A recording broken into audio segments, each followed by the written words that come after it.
Hello everybody, welcome to Crafty Soup. My name is Misty.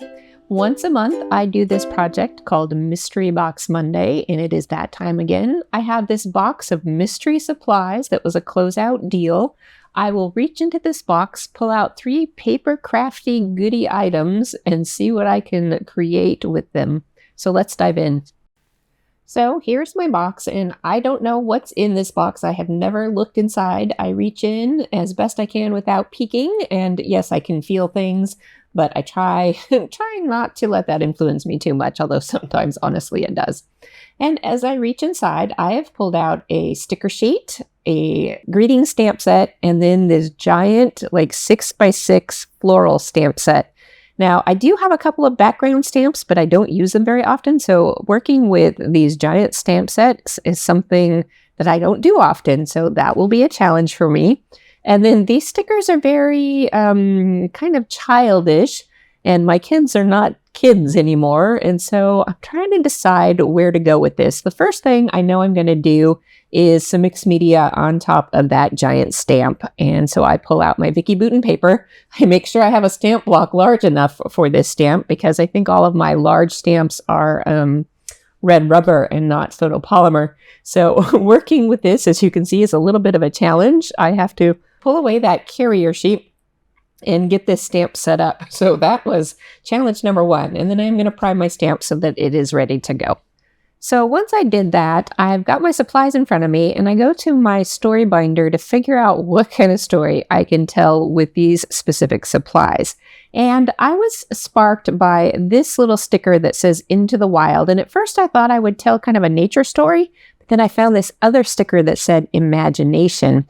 And that was where I wanted to go with this story. So I pulled out these photos of my daughter playing kind of a charade style game at our group gathering for getting ready for Christmas. We have an annual group gathering where we do some fun activities and play games and eat food and all of that good stuff. So this is a little bit of a wild story, and all of these youth in our group are in college now, and so it's nice to have them home for the holiday. So I wanted to capture the fun and wild imagination from this game that we were playing. And so I am going to get very colorfully mixed media, and that fits very well with the sticker set. And I will pull my colors from that sticker set. So how I'm going to get started with this mixed media is by heat embossing this ginormous stamp. And pardon my head, with these big stamps, you do have to kind of get over the stamp and use your body to get it to work. I did mark on my paper, trying to give myself a guideline to line this stamp up. Now, it's not meant to match up from edge to edge, but I did my best to kind of make a continuous line of images across here. And you can see once I pour my heat emboss powder on there that I have a little gap, but that'll be okay. I am cleaning up my fingerprints. The oil from my fingerprints left spots on my paper, and the heat embossing powder sticks to that. So I use a cut down little Swiffer sheet, both to clean up my desk and also to clean up my page. And so I'm wiping away some of those excess spots. And I go ahead and heat emboss this, and I used a silver because the sticker sheet has silver on there.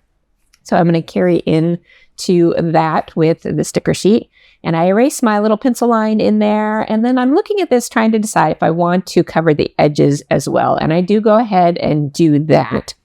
And then the next step, I'm going to select some of the stickers from the sticker sheet that I think are going to work, including that title piece. And then I'm choosing colors of ink pads that I'm going to use. Now, the other part of this project is using that sentiment stamp set. So I chose the sentiment that says, "Live, love, laugh," and that was very much the theme of this. And I am going to stamp rows and rows of repeating sentiments in all of the colors of ink that I pulled out, which will also be the colors that I use in my watercolory mixed media when we get to that part next. So here is a look at how that stamping came out. Now, I did have some little smudgy fingerprints on there as well, so I'm going to blend those in with some water because I'm on Vicky Bouton paper, and because these dye-based inks are water reactive. I'm putting a few drippies on there, and that will kind of blend and blur them a little bit and hide some of my mistakes with some purposefully blurry mixed media. Now, I'm getting ready for the watercoloring part of this, and I'm just going to use those same ink pads.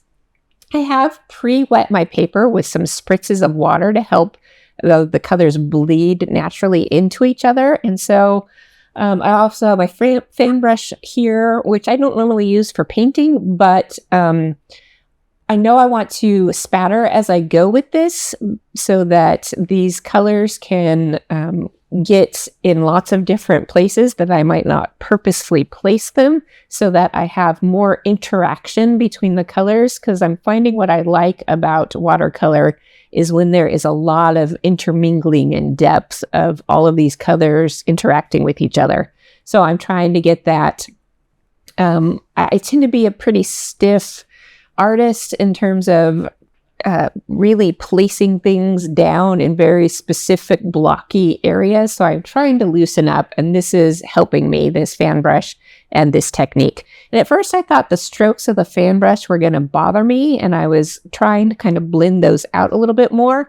But in the end, I decided I like it because it kind of reminded me of fern fronds, and that goes nicely with the floral stamp there. So I thought it actually ended up lending well to the style of that stamp. Now, when I'm done watercoloring, I always use the excess ink on background pieces that I can use for other projects. Now, I did pull out some white cardstock because I wanted to mat these photos to pop them up off of that background a little bit more to give them some separation. I'm also going to create a little banner piece for my title to sit, and I don't want it to be white because I want it to have a little more color separation from the background of the paper. So I am going to use more mixed media inky techniques by wetting down my ink and just pressing my tag into there. Now you notice I use the ink pad straight on the little white pieces that I'm going to map my photos with, and that is just a direct to paper technique. And you can see the color difference here between doing a watercolor technique and a direct to paper technique. And you get two different colors out of the same ink pad. I'm going to do that same watercolor technique for my journaling block, and I'm going to do this in multiple layers, and I will dry it in between layers. So I think that's my third layer. I dry it, I pick up more color, I dry it, I pick up more color. And I think for the final layer, I pick up the color just on the edge to give the edge more definition. And here is what my little block is going to look like. Now, I did pick out a little journaling sticker, and I made this block because I know that sticker is not going to be enough room because I tend to be verbose, so I say a lot of things. So I'm going to use that sticker as a beginning of the straight lines for my journaling, and then I'm going to add it to that block to be able to continue. Now, I got my title block done, and oh yes, I'm using liquid glue for this because once you get all this mixed media stuff going on, other adhesives don't stick as well, so liquid glue to the rescue. My title block is a little bit big because I was going to put my 3 photos just in a straight row across, but instead I'm just going to offset that first photo, and I think it still works okay to tell the story this way. I do need to add a little bit more mixed media below where my journaling block is because it has covered up that drippy edge, and I want to make sure that it peaks around there on the bottom. So I got that fixed. And then the final step I am doing is I am also doing this layout for the load project, which is the layout a day project. And we have prompts every day. Now you don't have to use the prompts, but I like to try to if I can. And one of those prompts is to use black and or stars. So I am doing both. I've got this black sheet of paper that I trimmed down just like 1/16 of an inch, and I'm going to use that as a little separator between my upper quote unquote pattern paper section that I created with a stamp and then my lower mixed media section. And I debated whether I wanted a second row down here underneath the embossing because that mixed media does bleed down. And I decided to go ahead and do it because it gives a nice definition to the embossing, which is imperfect. And it looks like that mixed media is bleeding down underneath other papers and that it's continuing below those other layers. And so I like the effect of that. So that other paper strip made it on there.